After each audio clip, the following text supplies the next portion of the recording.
लालू परिवार में अब खुला युद्ध छिड़ गया है। रोहिणी आचार्य ने अचानक राजनीति छोड़ने और परिवार से नाता तोड़ने की घोषणा की है, जिससे आरजेडी में हलचल मच गई है।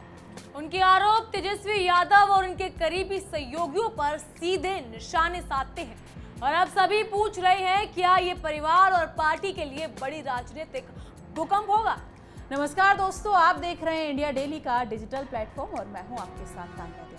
नमस्कार, मेरा नाम है जिया कौशिक। आज हम चर्चा करेंगे बिहार की राजनीति में हाल ही में उभरते सबसे बड़े विवाद की। जी हाँ, बात हो रही है लालू यादव के परिवार की और खासकर उनकी छोटी बेटी रोहिणी आचार्य की। हाल ही में उन्होंने अचानक राजनीति छोड़ने और अपने परिवार से दूरी बनाने की घोषणा की, जो पूरे बिहार की राजनीति और आरजेडी के लिए बड़े सवाल खड़े कर रहा है। बिल्कुल तान्या, और इसे समझने के लिए हमें परिवार और पार्टी की पिछली राजनीतिक पृष्ठभूमि को भी देखना होगा। 2017 से ही लालू परिवार में सत्ता और उत्तराधिकार को लेकर तनाव चलता आ रहा है। तेज प्रताप यादव ने कई बार खुद को असली वारिस बताया और पार्टी में अपनी अनदेखी का आरोप भी लगाया। वहीं तेजस्वी यादव ने आरजेडी की कमान संभाली और पार्टी को चुनाव में आगे बढ़ने की कोशिश भी करवाई। ऐसे में रोहिणी का ये कदम केवल व्यक्तिगत असंतोष नहीं बल्कि पारिवारिक और राजनीतिक तनाव का प्रतीक माना जा रहा है। लालू परिवार में विवाद नया नहीं है। तेज प्रताप और तेजस्वी के बीच सत्ता की लड़ाई 2017 से चल रही है। तेज प्रताप ने कई बार पार्टी में अपनी अनदेखी और अपनी महत्वाकांक्षा के चलते अलग पार्टी बनाने की कोशिश की। 2018 में उनकी शादी और तलाक के विवाद ने इस कलह को और बढ़ा दिया। इसके बाद उन्होंने आरजेडी छोड़कर अपनी अलग पार्टी बनाई और निर्दलीय उम्मीदवारों को समर्थन देकर आरजेडी को नुकसान पहुंचाया। और अब इस लंबी श्रृंखला में रोहिणी का कदम जुड़ गया है। उन्होंने स्पष्ट किया कि उनका ये फैसला राजनीतिक असफलता के कारण नहीं बल्कि अपनों द्वारा उपेक्षा और सम्मान की कमी के कारण लिया गया है। उन्होंने लिखा, सम्मान चाहिए, भीख नहीं, और जब सम्मान ना मिले तो रास्ता बदलना पड़ता है। ये बयान सिर्फ व्यक्तिगत भावनाओं को नहीं बल्कि आरजेडी के अंदर राजनीतिक रणनीतियों और पारिवारिक संबंधों की जटिलताओं को भी उजागर करता है। आइए जान लेते हैं उन्होंने क्या कहा और इस पर उनका क्या कुछ कहना है। पिताजी को छोड़ने की बात कर दी आपने, क्या हुआ? नहीं, मेरा कोई परिवार नहीं है। अब ये जाकर के आप संजय, रमेश, तेजस्वी यादव से पूछिए, मेरा कोई परिवार नहीं है। कोई लोग निकाला है हमको परिवार से क्योंकि रिस्पॉन्सिबिलिटी लेना नहीं है उनको।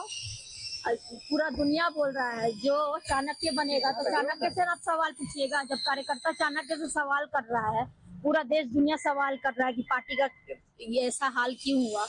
अब जब संजय, रमेश, इन लोग का नाम लीजिए तो आपको घर से निकाल दिया जाएगा, आपको बदनाम किया जाएगा, आपको गाली दिलवाया जाएगा, आपके ऊपर चप्पल उठा करके मारा जाएगा।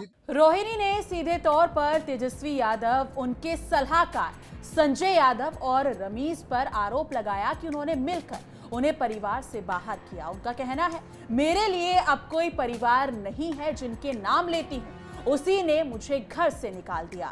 ये बयान परिवार में दरार दिखाने के साथ साथ आरजेडी के नेतृत्व पर भी गंभीर सवाल खड़े करता है। बिहार विधानसभा चुनाव में आरजेडी केवल 25 सीटों पर सिमट गई। इस हार ने पार्टी के भीतर असंतोष और नाराजगी को बढ़ा दिया है। सोशल मीडिया पर कार्यकर्ताओं और समर्थकों ने भी नेतृत्व पर सवाल उठाए।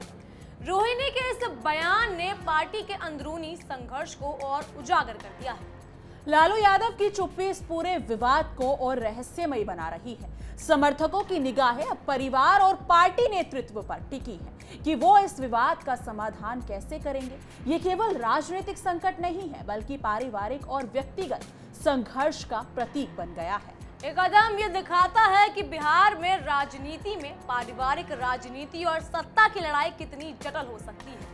तान्या, रोहिणी का ये फैसला संकेत देता है कि परिवार में सत्ता और सम्मान मुद्दे के व्यक्तिगत रिश्तों और राजनीतिक भविष्य को प्रभावित कर सकते हैं।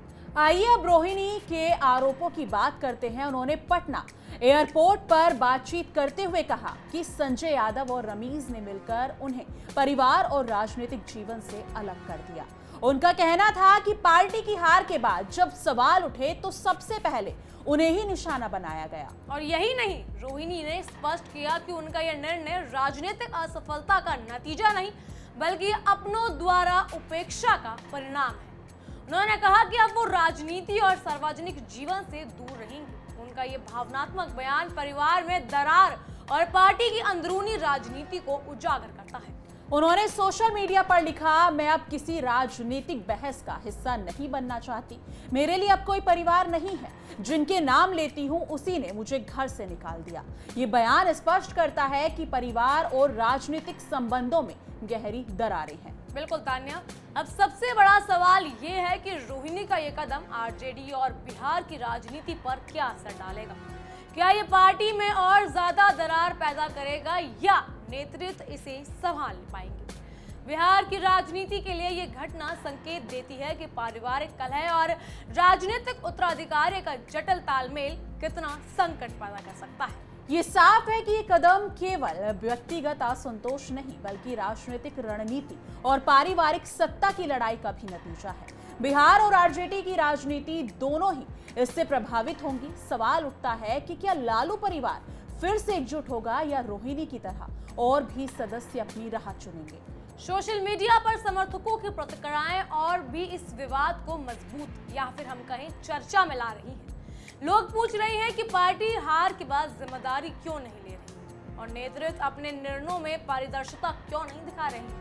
यह बहस अब केवल परिवार का नहीं बल्कि पूरे राजनीतिक तंत्र और पूरे बिहार का मुद्दा बन चुका है। दोस्तों, आज हमने देखा कि बिहार में राजनीतिक हार, पारिवारिक कलह और व्यक्तिगत असंतोष कैसे एक दूसरे से जुड़े हुए हैं। रोहिणी आचार्य का ये फैसला केवल उनके व्यक्तिगत जीवन का मुद्दा नहीं बल्कि पूरे आरजेडी और बिहार की राजनीति के लिए बड़ा संदेश लेकर आया है। और अब सवाल यही है कि क्या लालू यादव और आरजेडी इस संकट का सामना कर पाएंगे। क्या वो इसे संभाल पाएंगे या परिवार और पार्टी में दरार और गहरी हो जाएगी। ये तो खैर समय ही बताएगा। तो दोस्तों, ये था पूरा बिहार की राजनीति और लालू परिवार के बीच की दरार को लेकर। हाल ही में लालू परिवार पूरी तरह से बिखर चुका है, जिसको लेकर सोशल मीडिया पर चर्चाएं काफी तेज हैं कि जो परिवार अपने घर को ही नहीं संभाल पा रहा है वो जनता को क्या ही संभालेगा। इस मुद्दे को लेकर आपकी क्या राय है, कमेंट सेक्शन में जरूर साझा कीजिएगा। बाकी देखते रहिए इंडिया डेली का डिजिटल प्लेटफॉर्म और हमारा खास शो तहकीकात, हर खबर की तह तक।